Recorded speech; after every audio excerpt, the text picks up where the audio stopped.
අපි අද කතා කරන්නේ නිසඳස් කවියේ ද්විතීය තරංගයේ නියෝජනය කරන කවියෙක් වන රත්නශ්‍රී විජේසිංහයන්ගේ පරමල් පද්‍ය පන්තිය ගැන.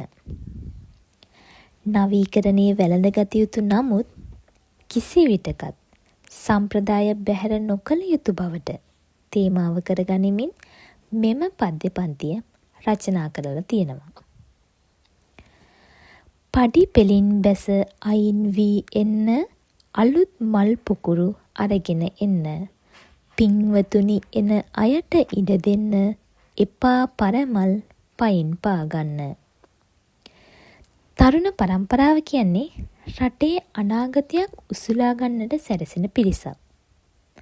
අලුත් දේ ඇගෙය යුතු උවත් වැඩිහිටියන්ටත් රැකවරණය ඒ ආකාරයෙන්ම දෙන්න ඕනේ. මෙහිදී කවියා අලුත් මල් පොකුරු ලෙසින් තරුණ පරම්පරාව නියෝජනය කරන අතර පරමල් ලෙසින් වැඩිහිටි පරම්පරාවත් පිළිබිඹු කරනවා.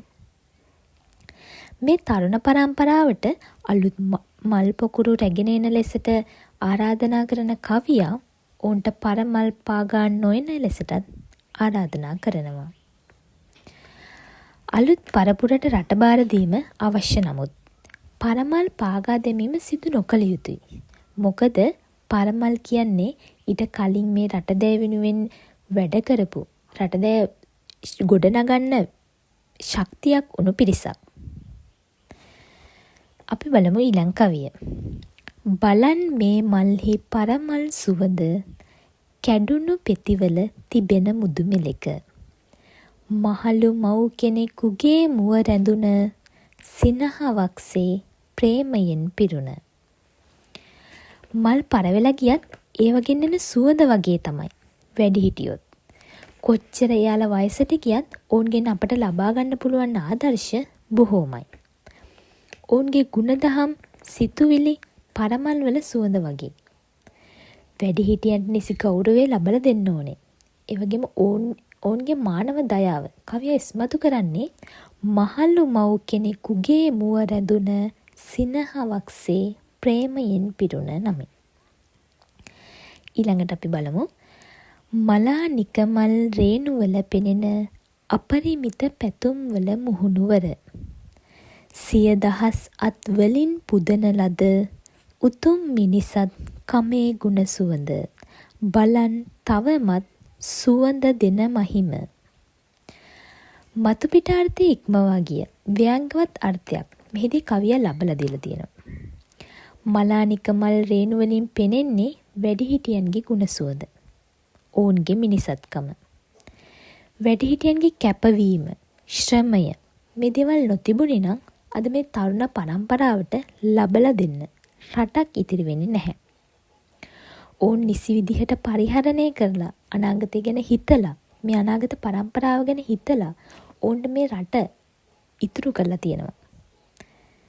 ඔවුන්ගේ මේ උතුම් මිනිසත්කමේ ගුණ සුවඳ තවමත් සුවඳ දෙමින් තිබෙන බවට කවියා මෙහිදී පෙන්වලා දීලා තියෙනවා. පඩි පෙලින් බැස අයින් වී එන්න තිබේ පුදසුන හිස්ව ඔබ පිනිස අලුත් මල් පොකුරු දෝතින් ගන්න එපා පරමල් පයින් පාගන්න. නැවතත් කවියා මෙහිදී පඩි පෙලින් බැස අයින් වී එන ලෙසින් පුනරුක්ති ලෙසින් දක්වලා තියෙනවා.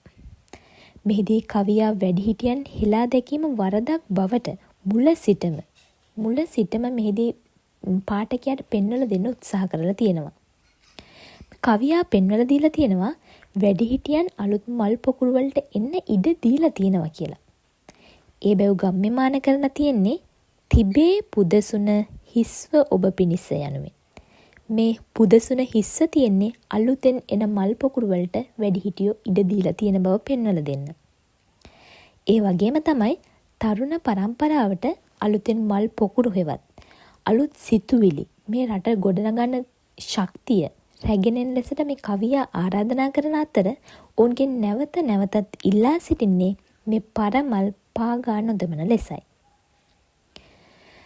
කාලයක් පුරාවට සමාජයේ මෙහෙවරක යෙදමින් සිටි මේ වැඩිහිටි පරපුර අනාගතය වෙනුවෙන් කරන ලද මෙහෙවර මේ වන විට ගත දුබල වුවත් ඔවුන්ගේ සිතුවිලිවල උත්කෘෂ්ට බව, ඔවුන්ගේ මානව දයාව ගැන අවබෝධයෙන් ඔවුන් නොසලකා හරින තරුණ පරම්පරාවේ වගකීම් පිළිබඳවත් සියුම් අදහසක් ඉදිරිපත් කරන රත්නශ්‍රී විජේසිංහයන්ගේ මේ පරමල් පද්‍ය පන්තිය විශිෂ්ට නිර්මාණයක් ලෙසට අගය කරන්න පුළුවන්.